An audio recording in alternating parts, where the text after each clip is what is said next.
gente não demorar no tempo. Aleluia. Atos dos Apóstolos, capítulo de número 9. Eu quero só ler aqui 2 versículos para a gente poder ir para a ceia do Senhor. Atos dos Apóstolos, capítulo de número 9, versículo de número 23 e 24.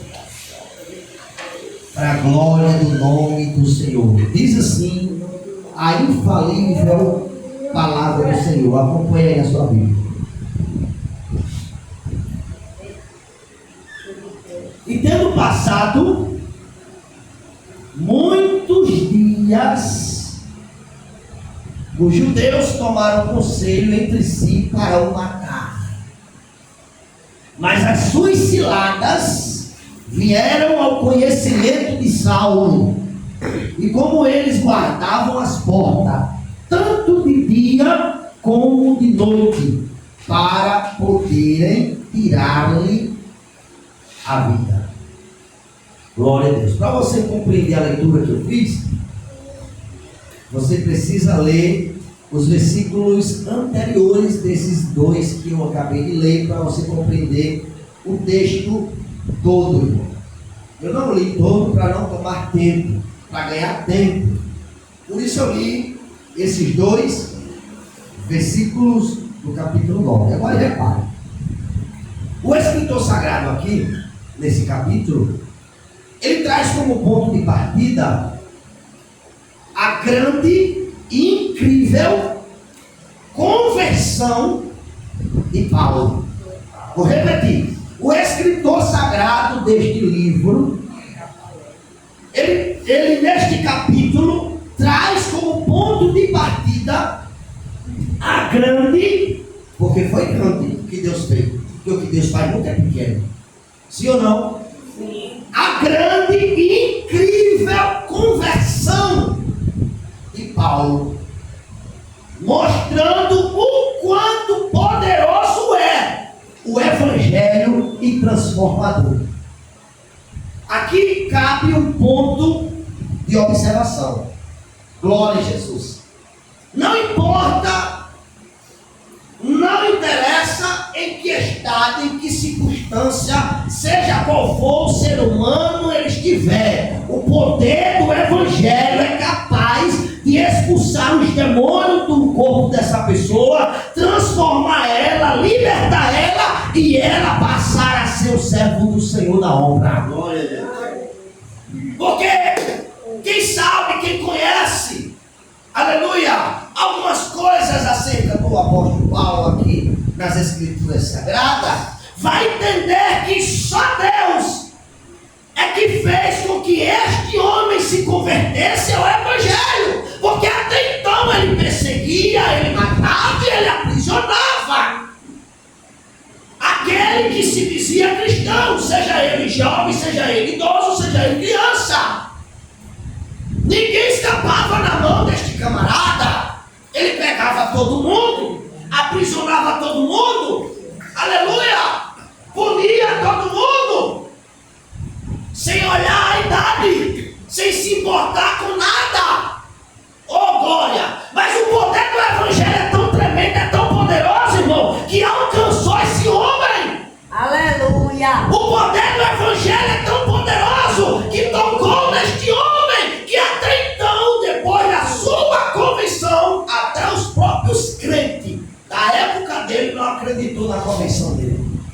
Quando o próprio Jesus disse: Ananias, vai à casa, à rua chamada à direita, porque lá tem um homem que eu preciso que você ore por ele. Ei, Ananias não acreditou muito não na conversão de Saulo não, tanto é que ele tentou argumentar com Deus. Eita glória! E o que ele argumentou com Deus, Deus já sabia. Ele disse: Senhor, eu tenho muito ouvido falar desse camarada. Ele tem matado teu servo, ele tem aprisionado teu servo, ele tem feito tudo quanto era de ruim com teu servo. E agora o Senhor me manda na casa aonde ele está, para eu orar por ele. Jesus ouviu tudo e ele é tudo isso que você falou, mas para mim, ele é o vaso escolhido, vaso embora. Aleluia. É da glória. Você está entendendo, irmão? A convenção verdadeira, genuína, autêntica, ela acontece na vida do homem quando o evangelho alcança ele. Mas eu não estou entendendo que o senhor está dizendo. Essa palavra é para quem vai ser salvo e nem não é para quem foi salvo, é para pessoas da sua família mesmo, é para pessoas de sua casa, de sua parentela, aleluia, que ainda não foi alcançado e que a sociedade, as pessoas, a vizinhança não acreditam, não crê na mudança, na melhoria, no futuro. O evangelho do Senhor vai alcançar essas vidas e elas vão ser grandes servos de Deus.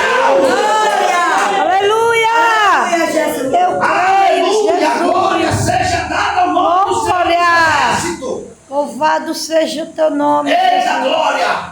Jesus, ele teve um encontro com Saulo porque os cristãos oravam. Oh glória! A igreja primitiva da época alcançava muita vitória porque andava de joelho, orava, pagava preço. Era Saulo matando, aprisionando, aleluia, surrando, e o povo do outro lado orando. Era Paulo perseguindo quando era Saulo, e os cristãos do outro lado orando. Era Paulo perseguindo e os cristãos cantando, adorando, buscando. Chegou o momento que o próprio Jesus disse: agora sou eu que vou agir. É eu. Aleluia, glória a Deus. Vou ter um encontro com aquele rapaz. Glória a Jesus, aleluia. Eita, Senhor da glória. Irmão, dentro da vontade de Deus, dentro do tempo de Deus, aleluia, tudo acontece mais cedo ou mais tarde. Se não aconteceu agora, vai acontecer amanhã. Se não acontecer amanhã, vai acontecer daqui a um dia. Mas que vai acontecer, vai. A obra do Senhor vai alcançar o teu lar. Eu creio, Jesus, aleluia. Glória a Deus. Eita, Senhor da glória. Bendito seja o nome do Senhor. Há uma discussão teológica, irmãos, acerca da convenção de Paulo.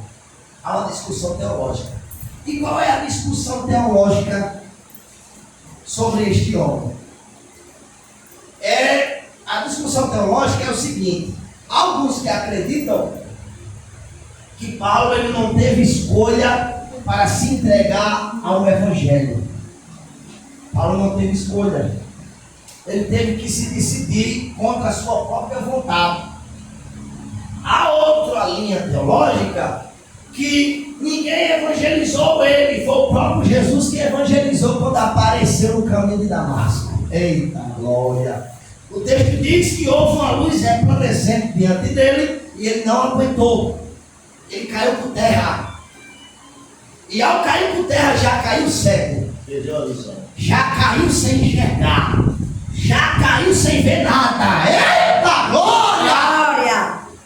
Deus deixou ele cego para mostrar para ele que o poder do evangelho também pode curar. Eu creio, aleluia.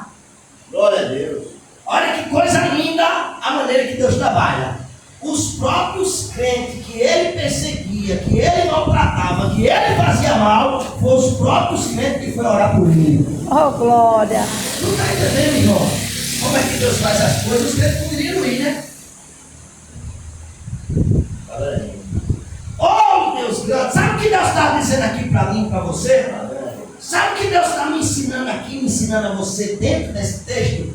Mesmo alguém fazendo mal a você, estenda a mão. Aleluia. Mesmo alguém dizendo que você não presta, ajude. Glória. Oh, glória. Olha aí, tá vendo? Mesmo alguém virando as costas para você, socorra. Eita, Jesus. É difícil? Aleluia. Tá vendo? Mesmo alguém, minha santa, meu santo, É? precisando da sua ajuda, aquele alguém que lhe destratou, que lhe falou contra você, que lhe fez mal pelas costas, socorra. Aleluia. Glória a Deus. Meu Deus do céu, veja só que Deus nos coloca. Olha que desafio. a pessoa que te fez mal, a pessoa que te detonou, que triturou você todinha, é aquela que vai precisar da tua oração. Aleluia. É aquela que vai precisar que você estenda a mão. Dá para você entender isso aí? Glória a Deus. Eita, glória! Mas se há muitos no meio da igreja que tem o espírito de vingança. Tem gente que tem espírito de vingança, por isso que Deus não dá oportunidade, não. Porque se der, a pessoa que for precisar morre. Tem gente que tem espírito de vingança. Se fizer algo comigo, se fizer algo contra mim, ô glória! Aleluia. Bendito seja Deus! A pessoa, veja só como é alguns na obra do Senhor. Deus coloca você numa prova porque Ele quer te aprovar, sim ou não? Sim. Deus coloca você, estou falando Deus, porque tem gente que se coloca na prova. Há uma diferença. Tem gente que procura a prova. Procurar a luta é uma coisa, e Deus colocar você na luta é outra coisa. Por isso eu lhe dou um conselho: não procure luta não. Não procure luta não, porque mesmo você sem procurar, ela te acha. É ou não é? Mesmo você sem procurar luta, ela te acha. Ela vai bater no teu endereço. Vai bater lá na porta da tua casa, luta. Ela te encontra, você pode morar onde for, meu filho. Ela chega lá. Vai bater lá na campainha. Ô glória! Aí você bota na entrada da casa. Luta não, só vitória. Mas tem jeito não. Não tem jeito. Ela vai te encontrar, pastor. Glória! Não procure luta, minha santa. Deixa Deus te colocar nela.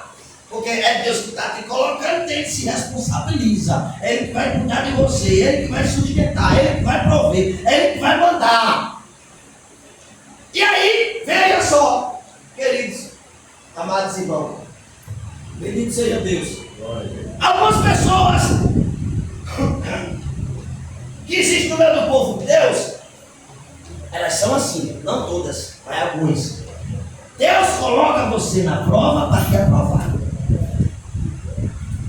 Mas essas pessoas não entendem o trabalho de Deus. O que é que elas dizem? Ela está sofrendo porque ela fez alguma coisa. Ela está assim porque isso é castigo. Ela está pagando o que fez, e na maioria das vezes não. Se a gente for olhar por esse ângulo, por esse lado, já estava pagando o que fez. Porque pensa que sofrimento não tem outro igual não, irmão. Eu não vi dentro da Bíblia Sagrada e nem fora dela em nosso dia um sofrimento igual aquele, não. Eu nunca vi. Glória a Deus. Então, se do ponto de vista nosso, alguém sofrendo está pagando o que fez, então já estava pagando, porque sofrimento igual aquele eu nunca vi igual. Sim ou não? Sim. Ei, a Bíblia diz que Jó perdeu a casa, perdeu a fazenda, perdeu o gado, perdeu a riqueza e perdeu os 10 filhos. E para acabar de completar, adquiriu uma doença chamada Chagas. E segundo os cientistas pesquisadores, a doença de Jó chegou em um nível que ele não tinha mais nariz, só 2 buracos. Meu Deus. Não tinha mais nariz. As orelhas apodreceram. As unhas caíram. Para você ter uma ideia, no nível de sofrimento que ele chegou. Então ele estava pagando alguma coisa caro, viu? Para chegar ainda a mulher dizer: homem, pelo amor de Deus, ainda não está com toda sinceridade. Acaba logo de morrer, homem. E nega-se Deus. Que sofrimento é esse? É como ela estivesse dizendo: se mata logo. Você está entendendo, irmão, o que Deus está dizendo aqui? E muitas das vezes o sofrimento vem por parte de Deus, por vontade de Deus, porque Deus está provando, Deus está testando, Ele quer saber aonde vai ter o nível de adoração, de fidelidade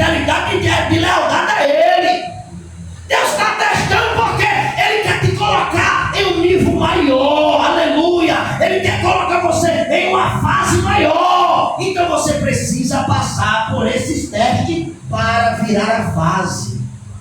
Eita glória! Os desafios são fases da vida que Deus permite sobre nós para alcançarmos algo maior.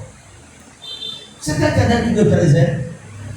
E estava ali, naquela casa, um homem por nome chamado Saulo, cego, sem enxergar. E Deus manda Ananias, um profeta. Mas ele não quis ir. Mas mesmo sem querer ele foi, porque você não só faz o que você quer. Se fosse assim era fácil na vida, né, irmão? Você fazer só o que quer.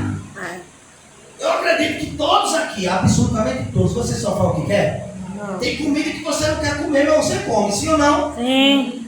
Você olha pro prato assim, não dá nem vontade, não tem nem apetite. Você olha assim que a comida não é muito agradável naquele momento. Aquela hora tá um negócio também estranho naquele dia, né? Aquele momento ali também, Jesus está apertando o negócio. Você olha assim para comer, ao comer parece que está falando com você, vai comer ou vai ficar na tua hora? Aleluia, mas você comendo sem gostar. Porque você e eu, nós não fazemos só o que quisemos, o que queremos. Nós não fazemos só o que queremos. Sim, nós não fazemos só o que queremos. Glória! Tem dia na segunda-feira, principalmente, o dia difícil, o dia da segunda, Jesus. Era pro dia de domingo pro lado da terça. Mas na segunda-feira era o dia difícil. Oh Deus! Quando chega a segunda-feira, tem segunda-feira que nem pro trabalho você quer ir, mas você vai mesmo assim. Sim ou não? Sim. As mulheres faz a mesma coisa a semana toda. Você não fica enjoada não, irmã? Fica. O irmão, pastor Messias, é a mesma coisa a semana inteira, não muda não, meu filho. É criança, é roupa, é prato, é casa e ainda tem marido abusado. É mulher, aturar. E aí você fica, tem dia de semana que você não quer fazer nada. As mulheres, no caso, né? Apela logo para o marido ir trabalhar e para os filhos ficar no colégio. Para a casa ser só dela. Quer dizer, eu agora vou deitar e rolar. Ô glória, é ou não é? Mas você não pode deixar a casa imunda, porque o marido vai chegar e não vai gostar. Então, mesmo sem querer, mesmo sem vontade, você tem que pegar a sua companheira do lar. Sabe qual é? A vassoura. Você tem que pegar a sua companheira do lar. No dia a dia, ali é fiel. É. Tá todo dia contigo ali. A vassourinha e o rodo. Ô, glória! Ah lá!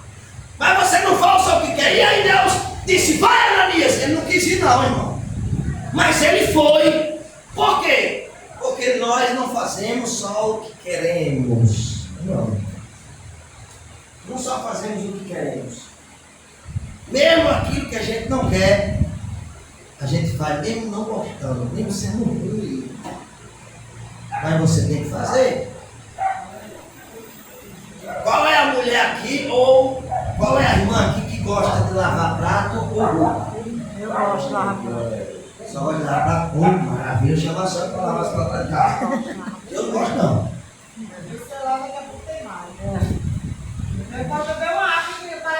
Só não gosto de lavar roupa. Sempre na vida tem alguma coisa que você não gosta. Sempre tem algo. Você não vai gostar de tudo, é impossível. É impossível isso. Alguma coisa sempre você vai ter que não gosta de fazer. Mas você faz porque é necessário. E Ananias foi, mesmo sem querer. O texto vai dizer que quando ele chega lá, ele ora e Deus traz a cura. Porque quando o homem ele é orientado por Deus, dá tudo certo. Quando o homem vai na direção de Deus, a coisa ocorre do jeito que Deus determinou. Por isso é bom ser orientado e dirigido por Deus, irmão. Quando ele foi, fez o que fez, o texto vai dizer E logo em seguida, Paulo não demorou. A Bíblia vai dizer que ele começa logo a pregar a palavra de Deus. Versículo 23, 24 vai nos dizer isso. E o 23, ele vai apresentar o autor desse livro que, quando Paulo estava fazendo o que estava fazendo para Deus, alguns homens estavam insatisfeitos. Alguns homens estavam indignados só pelo fato de Paulo estar fazendo aquilo que era proibido, que antes Paulo perseguia. E nós sabemos, irmãos, e entendemos bem, que quando estamos fazendo a obra do Senhor, quando estamos fazendo a vontade de Deus, sempre vai aparecer pessoas insatisfeitas com o nosso trabalho. Sempre vai aparecer pessoas indignadas, porque Deus está se utilizando de nós. E tem uma coisa, viu? A Bíblia diz que Paulo não se preocupou com a insatisfação desses homens. E eles viram que a insatisfação deles não estava gerando absolutamente nada em Paulo. Oh, glória! Glória a Jesus. Jesus de Nazaré. Então o que eles fizeram? A Bíblia diz que depois de alguns dias, aproximadamente de 2 a 3 anos, entre esse período que eu acabei de dizer a vocês, eles estavam planejando, eles estavam projetando e preparando uma arapuca, eita Jesus de Nazaré, uma emboscada para matar Paulo. Observe que esses homens que eu estou apresentando aqui a vocês agora, eu falei durante a consagração de dia, que eles procuravam sempre matar, não era outra coisa. Observe que com Jesus eles queriam matar, e com Paulo também não foi diferente, eles queriam matar Paulo. No versículo de número 24, eles fizeram uma reunião.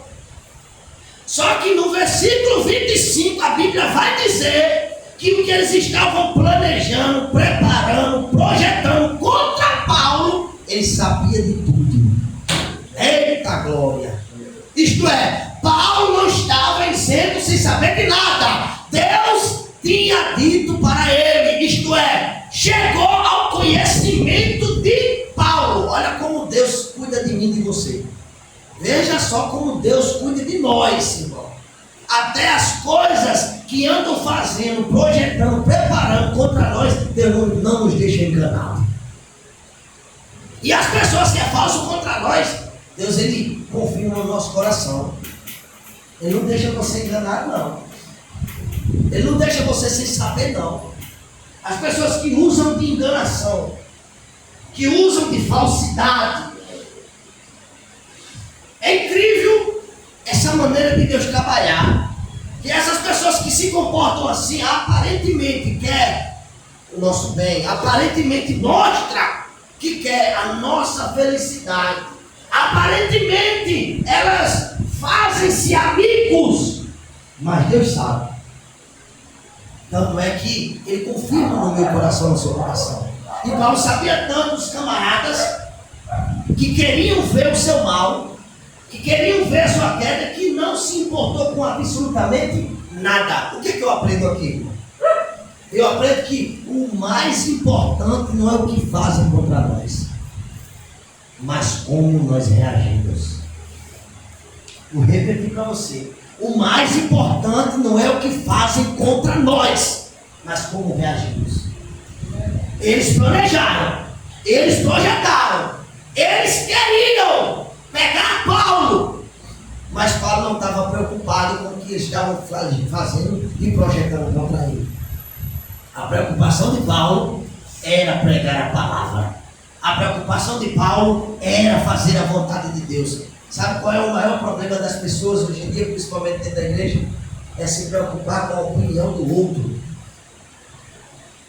É saber a opinião do outro acerca dele, independente se as pessoas te aceitam ou não, independente se as pessoas concordam com o que você faz ou não na obra do Senhor, continue exercendo sua atividade, continue exercendo o seu trabalho, está fazendo com amor, está fazendo com excelência, então continue, porque Deus está aprovando isso. Glória a Deus. Oh, glória!